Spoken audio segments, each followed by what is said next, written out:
दोस्तों नमस्कार। दोस्तों हमें और आपको दोनों को पता है इस देश में हेल्थ सर्विस का इंफ्रास्ट्रक्चर जर्जर हो चला है। हमें भी पता है और आपको भी पता है इस देश में एजुकेशन का इंफ्रास्ट्रक्चर नहीं के बराबर है।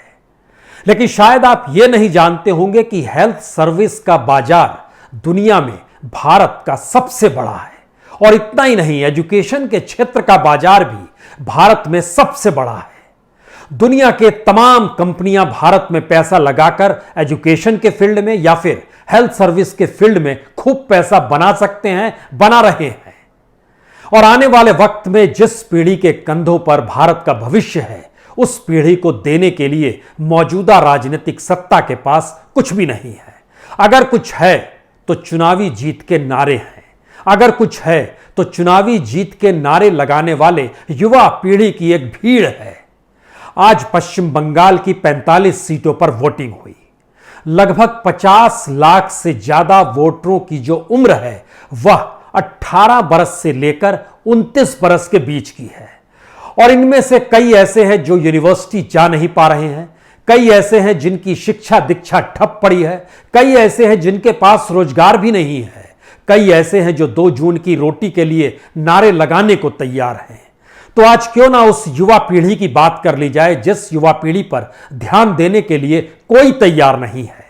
और मौजूदा राजनीतिक सत्ता के लिए तो वह प्राथमिकता में कहीं भी दूर दूर तक दिखाई देती ही नहीं है।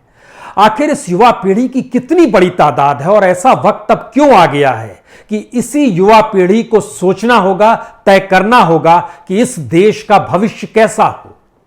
क्योंकि जितनी बड़ी तादाद में भारत की युवा पीढ़ी जो अब धीरे धीरे हायर एजुकेशन की दिशा में बढ़ती है, उसमें पहला ब्रेक 12वीं की परीक्षा टलने के साथ शुरू हुआ है। और यह बीते बरस भी शुरू हुआ था। बीते बरस और इस बरस, इन दोनों बरस को अगर जोड़ दीजिएगा तो तकरीबन 3 करोड़ से ज्यादा बच्चे इस देश के हैं जिन्होंने देख लिया, महसूस कर लिया कि इस देश में कोई विपदा आ जाए तो सबसे पहले कॉलेजों में ताले लग जाते हैं, सबसे पहले परीक्षाएं स्थगित कर दी जाती है, सबसे पहले रोना रोया जाता है तो इसी बात का कि हमारे पास कोई इंफ्रास्ट्रक्चर नहीं है, हम कैसे इस देश के कॉलेज को खोलें, स्कूल को खोलें, परीक्षाओं को क्रियान्वित करें। कोई जानकारी या किसी लेवल का कोई विजन इस देश में है ही नहीं।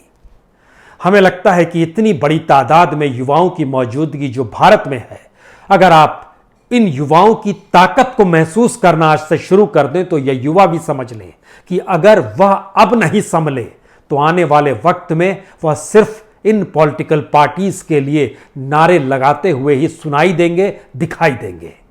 और यही उनकी आय होगी, यही उनकी जिंदगी होगी। क्योंकि सच यह है कि इस देश के भीतर में तकरीबन 7,53,604 करोड़ का एजुकेशन का मार्केट है। इस मार्केट पर कब्जा करना कौन नहीं चाहेगा। और अगर 5 साल से 24 साल तक जो पूरी पढ़ाई की उम्र होती है, दुनिया के किसी भी देश ने इतनी बड़ी जनसंख्या मौजूद नहीं है। तकरीबन 50 करोड़ की जनसंख्या 5 साल की उम्र से जो पहली कक्षा में जाती है और पोस्ट ग्रेजुएट या मास्टर्स करके निकलती है, तब तक 24 साल की उम्र हो जाती है। 50 करोड़ लोग इस देश में सिर्फ इसी उम्र के खाके में आते हैं। लेकिन हम इन 50 करोड़ से इतर अलग अलग हिस्सों में आज जिक्र कर लेते हैं जिनके लिए भारत में कोई सोचता नहीं है। जब हम इस बात का जिक्र कर रहे हैं कि यह एजुकेशन का मार्केट $101 बिलियन का है, और ये जो डाटा हम आपको बता रहे हैं ये ठीक कोरोना से पहले का है। क्योंकि इसको आज समझिए कि इस कोरोना काल में कितनी बड़ी तादाद में भविष्य जो छात्रों का होता है उसके साथ खिलवाड़ किया गया है। यूनिवर्सिटी भारत में खूब बना दी गई, 993 यूनिवर्सिटी बना दी गई। स्टूडेंट्स की तादाद 3 करोड़ 74 लाख। दुनिया के बाजार में भारत के इन छात्रों की संख्या और यहां यूनिवर्सिटी खोलने को लेकर जो मुनाफा होता है उसका जो एनालिसिस इंटरनेशनल मार्केट कर रहा है वो ये मानकर चलता है कि अगर एक भी यूनिवर्सिटी भारत में सही तरीके से खोल दी जाए तो उसमें 100 करोड़ का मुनाफा साल भर में उसके साथ जुड़ना शुरू हो जाएगा। इतनी बड़ी ताकत और इतना बड़ा मुनाफा दुनिया के किसी भी देश में किसी भी यूनिवर्सिटी के साथ जोड़कर देखने की कैपेसिटी में कोई भी बड़ा इंडस्ट्रियलिस्ट या कोई भी कॉरपोरेट सेक्टर जो एजुकेशन के क्षेत्र में आना चाहता है वह नहीं सोच पाएगा। लेकिन भारत में इसके स्कोप हैं। सवाल सबसे बड़ा यहीं से शुरू हो रहा है कि क्या वाकई भारत में एजुकेशन और युवा पीढ़ी को लेकर सरकार ने अपनी आंखें बंद कर ली हैं और अब उस दिशा में कोई देखने को तैयार नहीं है। क्योंकि भारत सरकार के सहयोग के जरिए जो इंटरनेशनल मार्केट ने अपने तौर पर एनालिसिस किया है, जैसे ई लर्निंग मार्केट 14,609 करोड़ यानी 1.96 बिलियन डॉलर, जो ऑनलाइन एजुकेशन मार्केट है इसका बाजार लगभग 64,104 करोड़ 8.6 बिलियन डॉलर का है। इस स्थिति के भीतर में भारत में लगातार फॉरेन इन्वेस्टमेंट का पैसा कैसे लाया जाए, उस पैसे के जरिए भारत के एजुकेशन को कैसे मजबूत बनाया जाए, यह ठीक वैसे ही है जैसे हेल्थ सर्विस को लेकर इस दिशा में कभी सोचा ही नहीं गया कि भारत को आत्मनिर्भर हेल्थ सर्विस में कम से कम हो जाना चाहिए। आपको जानकर हैरत होगी कि हेल्थ सर्विस में लगभग 80% मेडिकल इक्विपमेंट्स जो हैं उन्हें हम बाहर से मंगाते हैं।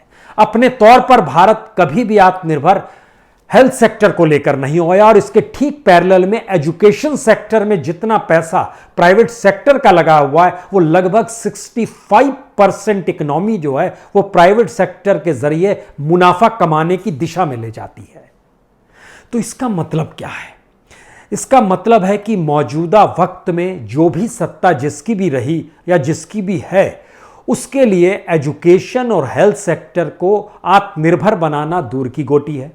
उसके लिए उससे जुड़े हुए छात्रों के भविष्य को संवारना दूर की गोटी है। और आने वाले वक्त में भारत किस रूप में होना चाहिए यह सोचना भी जरूरत नहीं पड़ती है। क्योंकि जैसे ही इस दिशा में आप आते हैं आपके जहन में 4-5 सवाल होंगे। सवाल कौन करेगा इस सरकार से? हम जब एजुकेशन और हेल्थ का जिक्र करते हैं तो यह सवाल तो सरकार से पूछे कौन? 7-8 ऑर्गेनाइजेशंस का नाम का हम आपसे जिक्र करते हैं जिसके जरिए आप समझ पाएंगे अब इस देश के भीतर में आप भी सवाल किससे पूछे। मान लीजिए आप अस्पताल गए, वहां पर आपको ऑक्सीजन पाइप नहीं मिल पाई, आप सवाल किससे करेंगे? मान लीजिए आप बैंक गए, बैंक ने अपने आप को दिवालिया घोषित कर दिया, आपका पैसा वहां फंसा हुआ है, आप गुहार किससे लगाएंगे? इस देश में कोई भी मिनिस्ट्री, चाहे वो लेबर वेलफेयर मिनिस्ट्री क्यों ना हो, वहां पर अगर पैसे का हेरफेर होता है तो कौन देखेगा, कौन निगरानी करेगा? इस देश के संविधान के साथ अगर खिलवाड़ होता है तो सवाल कौन करेगा? और उस सवाल को करने की स्थिति में क्या वो ऑर्गेनाइजेशन है भी या नहीं है? जरा पहले इसको सिलसिलेवार तरीके से परख लीजिए, उसके बाद समझ पाइएगा क्यों हमारे देश के युवाओं के साथ इस देश की सत्ता खिलवाड़ करती है और बेसिक इंफ्रास्ट्रक्चर भी अब इस देश में दे पाने की स्थिति में अब सरकारें नहीं बच पा रही है। मीडिया का रोल पूरी तरीके से मुनाफे पर आकर टिक गया है। उसे पैसा चाहिए, मुनाफा चाहिए, तब वो सरकार के साथ खड़ी होगी और सरकार उसको मुनाफा देगी, उसको लाभ देगी तो वो सरकार के बोल बोलेगी। मीडिया सरकार से सवाल नहीं करेगी, यानी डेमोक्रेसी का सबसे मजबूत पिलर जिसे सवाल करना चाहिए उसने सवाल करना अगर बंद कर दिया तो उसके बाद क्या चीजें बचती है? उसके बाद बचता है कि अगर करप्शन है, कहीं पर मुश्किल है, किसी मिनिस्ट्री के भीतर गड़बड़ी हो रही है तो वहां पर सीएजी होता है। सीएजी ने अब अपना ऑडिट करना बंद कर दिया अलग अलग मंत्रालयों को लेकर। जो 2014 तक इस देश में जो भी ऑडिशन होता था, ऑडिटर अपना काम करते थे, वह सारी चीजें मंत्रालयों को लेकर बंद हो गई। बीते 6 साल से इस देश की मिनिस्ट्री की ऑडिट रिपोर्ट सामने नहीं आ पाई, पार्लियामेंट में भी नहीं रखी गई। तो ऑडिट नहीं हो रहा है तो उसको जानेगा कौन? और कोई जानेगा नहीं तो सवाल कैसे करेगा? जो कॉन्स्टिट्यूशन का सबसे महत्वपूर्ण सवाल है उसको लेकर सुप्रीम कोर्ट को यह पावर है। सुप्रीम कोर्ट सरकार को नोटिस दे सकती है कि कॉन्स्टिट्यूशन की व्याख्या इसी स्वरूप में है, आपसे हम ये सवाल कर रहे हैं नोटिस भेजकर। उसने भी नोटिस देना बंद कर दिया। जब उसने भी नोटिस देना बंद कर दिया तो उसके बाद जो करप्शन को लेकर लोकपाल का जिक्र था उसको भी डाइल्यूट कर दिया गया। उसके बाद जो इस देश में डेमोक्रेसी को जीने के लिए चुनाव का प्रोसेस होता है कि कोई अगर चुनाव से खिलवाड़ कर रहा है तो इलेक्शन कमीशन को भी खत्म कर दिया गया। इस देश में महामारी के वक्त में चुनाव प्रचार को लेकर 3 घंटे काम कम हो जाएं प्रचार के, यही काम इलेक्शन कमीशन का बचा है। यानी वो देखने की स्थिति में नहीं है कि किस रूप में इस देश के भीतर में चुनाव अगर हो भी रहे हैं तो उन चुनाव का क्या महत्व है। सब कुछ तो इस देश को संवारने के लिए होना है, लोकतंत्र को जीवित रखते हुए इसे मजबूत बनाने की दिशा में होना है। लेकिन लोगों की मौत होती चली जाए, लेकिन हम ध्यान नहीं देंगे क्योंकि राजनीतिक सत्ता ऐसा चाहती है। इलेक्शन कमीशन भी कोई सवाल नहीं करेगा। उसके बाद आइए इस देश के पूरी बैंकिंग सर्विस को लेकर जो आरबीआई निगरानी करता है, आरबीआई ने भी निगरानी करने का काम छोड़ दिया।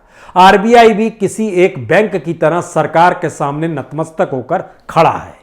तो बैंकिंग सर्विस की भी क्या स्थिति होती चली जाएगी और बैंक किस रूप में कर्ज दे देकर खोखले होंगे, एनपीए बढ़ता चला जाएगा। अब उस बैंक को भी संभालने का और संवारने का काम राज्य सत्ता ने अपने हाथ में ले लिया, यानी आरबीआई की भूमिका खत्म होती है। उसके बाद आइए इस देश के एजुकेशन को लेकर, एजुकेशन से जुड़े हुए सारे सवाल इस देश के यूनिवर्सिटी ग्रांट कमीशन यूजीसी से जुड़े हुए हैं। लेकिन यूजीसी की तरफ से एक भी चू चुपड़ करके कोई शब्द निकल नहीं पाता है कि 2020 में और अब 2021 में छात्रों के भविष्य के साथ जो भी खिलवाड़ हो रहा है, चाहे वो कॉलेज बंद होने के नाम पर हो, यूनिवर्सिटीज में ताले लग रहे हो, ग्रांट ना मिल पा रहा हो, लाइब्रेरी ठप पड़ी हो, ऑनलाइन सिस्टम चौपट हो चला हो, एक साथ परीक्षा ले पाने की स्थिति में ना हो, लेकिन कोई यूजीसी का कोई सवाल नहीं। और आखिरी सवाल, इस देश में जनता से जुड़ी हुई जो भी मुद्दे होंगे, कम से कम पार्लियामेंट में तो वो सवाल उठेंगे। अब उस पर भी खामोशी बरत ली गई और पार्लियामेंट में सबसे पहले क्वेश्चन आवर खत्म हुआ और उसके बाद अब पार्लियामेंट को इस रूप में ठप करने की स्थिति में लाकर खड़ा कर दिया गया, जहां पर बहुमत की सत्ता जो मन चाहे सो कर सकती है। उसी की हुकूमत संसद के भीतर भी चलेगी, उसी के नियम कायदे संसद के बाहर भी रेंगेंगे। तो पार्लियामेंट के भीतर भी कोई पार्लियामेंट्री जो दूसरी पॉलिटिकल पार्टी का हो या सत्ता से जुड़ी हुई पॉलिटिकल पार्टी का, वह भी अब ऐसा कोई सवाल खड़ा नहीं कर सकती है जिसके जरिए इस देश के प्रधानमंत्री को लेकर मुश्किल हो जाए। उसने भी सवाल करना बंद कर दिया। तो ये 8 पिलर्स जो हैं, जब सवाल नहीं कर रहे हैं, तब इसके बाद शुरू होता है कि इस देश की दिशा में लोग ध्यान कहां दें। बेरोजगारी चरम पर है। बेरोजगारी का परसेंटेज कल ही जो सीएमआई की तरफ से आया, उसमें कहा गया शहरी क्षेत्र में तकरीबन 10% बेरोजगारी है और ग्रामीण क्षेत्रों में लगभग 8% है। लगभग 8.9% की स्थिति में इस देश के भीतर में एवरेज बेरोजगारी है। दुनिया के कई देशों में 10% पार करते करते वहां पर बदलाव की हवा चलने लगती है। लोग विद्रोह कर बैठते हैं, लोगों के भीतर गुस्सा सड़क पर नजर आने लगता है। युवा उस ताकत को पहचानता है जहां पर वो बदलाव कर सकता है। लेकिन भारत में पूरे एजुकेशन सिस्टम को ही जब डाइल्यूट नहीं किया गया बल्कि उसको ध्वस्त कर दिया गया, तो क्या होगा। और इस पूरी प्रक्रिया में महंगाई दर भी हमारी लगातार बढ़ती चली जा रही है। बैंकों के जरिए किसी भी जगह पर आपको इंटरेस्ट रेट 6.5% नहीं मिलेगा, लेकिन शहर में महंगाई दर आपको 6.5% हो गई है। इसका मतलब है कि जो रुपया है वो धीरे धीरे अपनी ताकत को खत्म कर रहा है, कम करता चला जाएगा। अब यहां से शुरू हुई है हम जिस युवा का जिक्र करना चाह रहे हैं।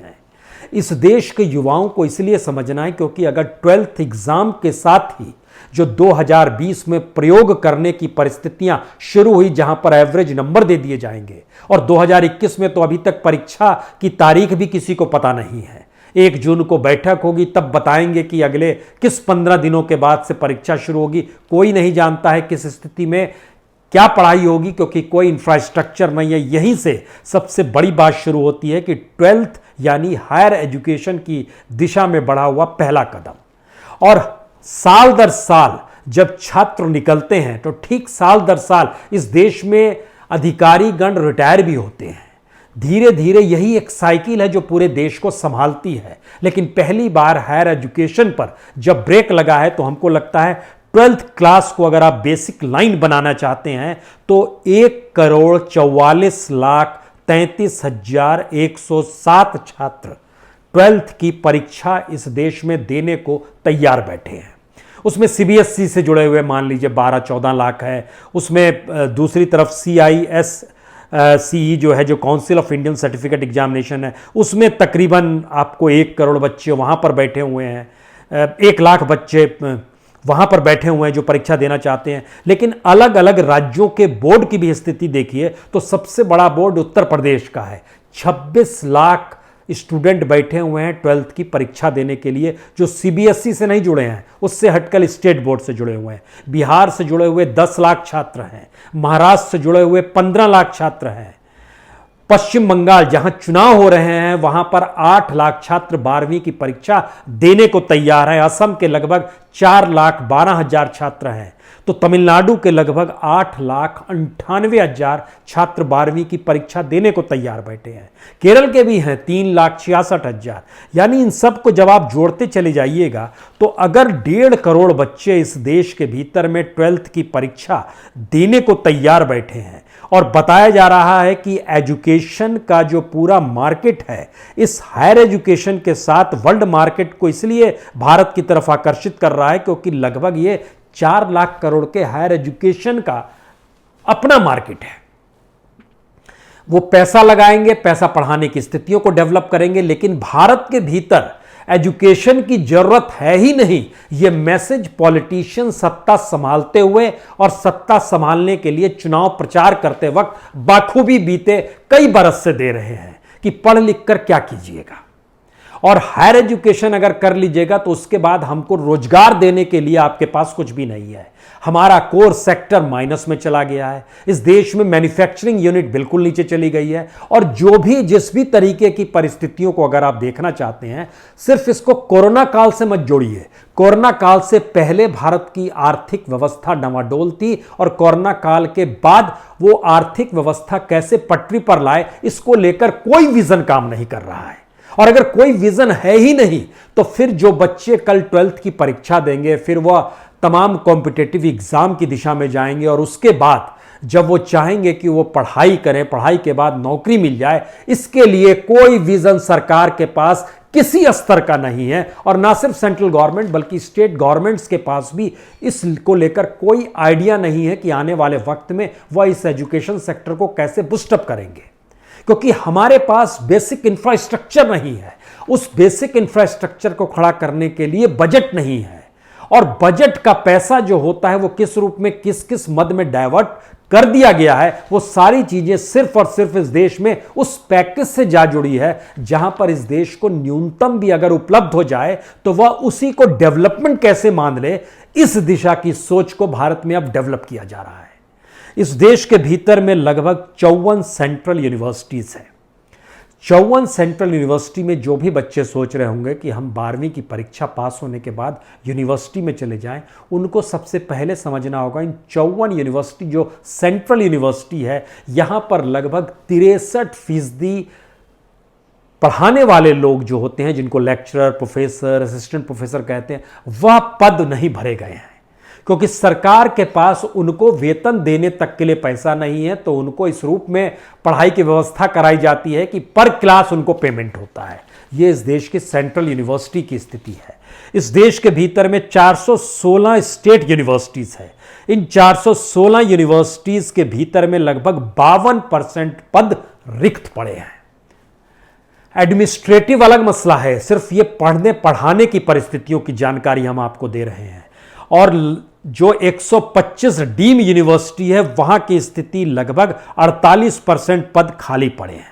जो 361 प्राइवेट यूनिवर्सिटीज है, इन प्राइवेट यूनिवर्सिटीज की जो फीस है, वो सेंट्रल यूनिवर्सिटी हो, स्टेट यूनिवर्सिटी हो या डीम यूनिवर्सिटी हो, इसकी तुलना में लगभग 6 गुना ज्यादा फीस लेते हैं ये लोग, जो प्राइवेट यूनिवर्सिटीज इस देश के भीतर में काम कर रही है। अब सवाल यह है कि अगर 900 यूनिवर्सिटीज में से इस देश के भीतर में 350 प्राइवेट यूनिवर्सिटी ही वर्क कर रही है, और इस देश के भीतर में central university, state university, deem university या फिर जो हायर एजुकेशन से जुड़े हुए जितने भी इंस्टीट्यूशन हैं, सोचिए इस देश में कितने इंस्टीट्यूशन होंगे। 51,000 इंस्टीट्यूशंस हैं अपने अपने तरीके से। उसमें तमाम जगहों पर जो भी पढ़ाई होती है, उस पढ़ाई के लिए जो बेसिक इंफ्रास्ट्रक्चर की जरूरत होती है, वो वहां पर दुनिया की रैंकिंग में भारत ना सिर्फ सबसे नीचे है, बल्कि परसेंटेज के लिहाज से भारत सिर्फ 12% ही उपयोग कर पाने की स्थिति में अपनी लाइब्रेरी को है, अपने रिसर्च सेंटर्स को है। यानी भारत के भीतर में अगर आप हायर एजुकेशन की दिशा में बढ़ गए तो हो सकता है आपकी लड़ाई पूरे तरीके से डिग्री पाने भर की हो जाए। डिग्री का मतलब वो सर्टिफिकेट होता है। इससे हटकर कौन सी एजुकेशन मिल रही है नहीं मिल रही है कोई मैटर नहीं करता है, और ये दे पाने की स्थिति में सरकारें नहीं आ पा रही हैं। हमें लगता है कि यहाँ पर इस बात का जब हम आपसे जिक्र कर रहे हैं तो आज एक जिक्र हमको लगता है बाबा साहब अम्बेडकर का भी करना चाहिए, क्योंकि बाबा साहब अम्बेडकर ने जब कॉन्स्टिट्यूशन तैयार करने का प्रोसेस अभी भारत में शुरू नहीं हुआ था, 1942 में एक जिक्र किया।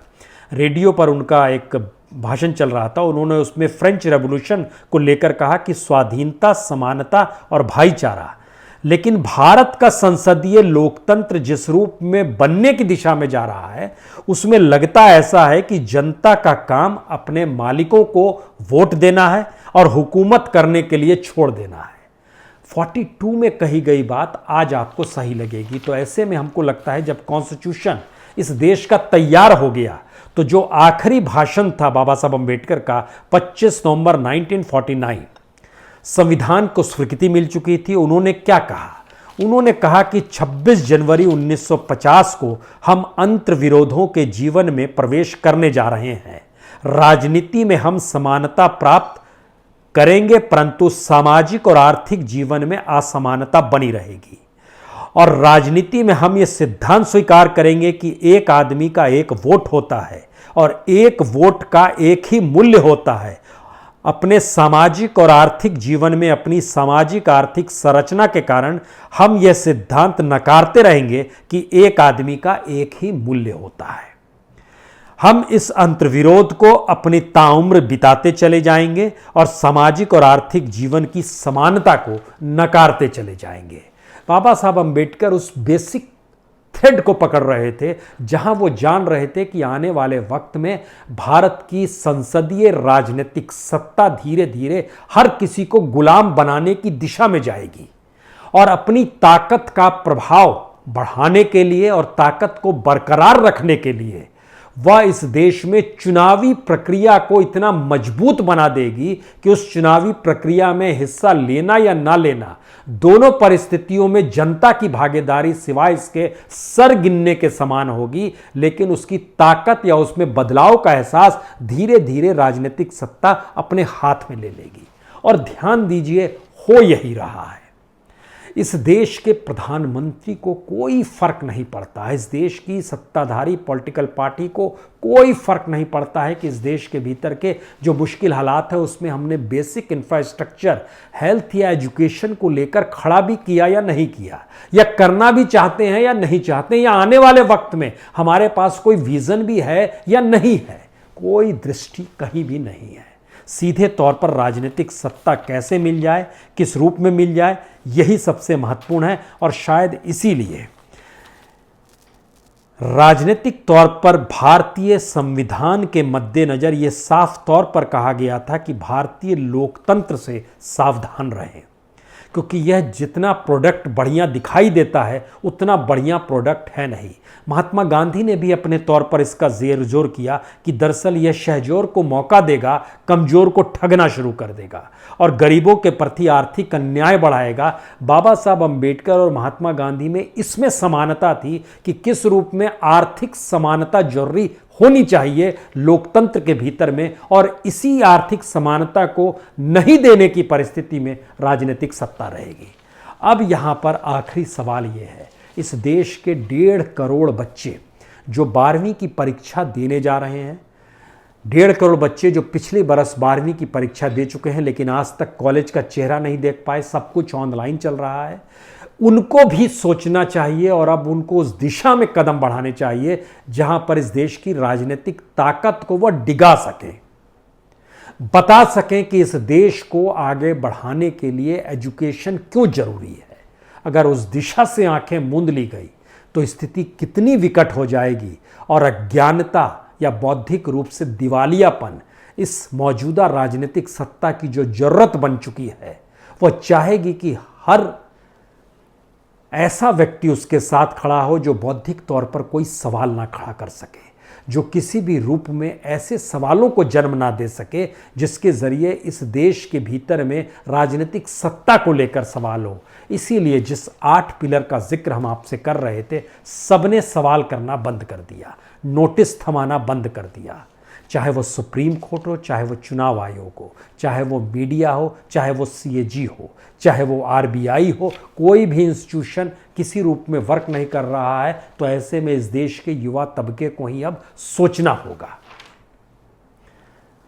सत्ता तो चाहेगी कि उसके पास सत्ता बरकरार रहे, लेकिन यह पहली बार देखने को मिल रहा है कि नागरिकों की मौत होती चली जाए लेकिन सत्ता हमारे पास बनी रहे। इसके प्रचार प्रसार में सत्ता को ही लगे रहना है, जिसका काम इस देश को संभालने का था। इससे ज़्यादा विभत्स स्थिति कभी इस देश के भीतर में आई नहीं होगी। हम आपसे कल मिलेंगे, तब आपको हम एक ऐसी परिस्थिति से अवगत कराना चाहते हैं कि भारत के भीतर में ऑक्सीजन को लेकर भी हमने कोई इंफ्रास्ट्रक्चर, मेडिकल ऑक्सीजन को लेकर कुछ खड़ा नहीं किया। क्यों नहीं किया? बहुत बहुत शुक्रिया, बहुत बहुत शुक्रिया।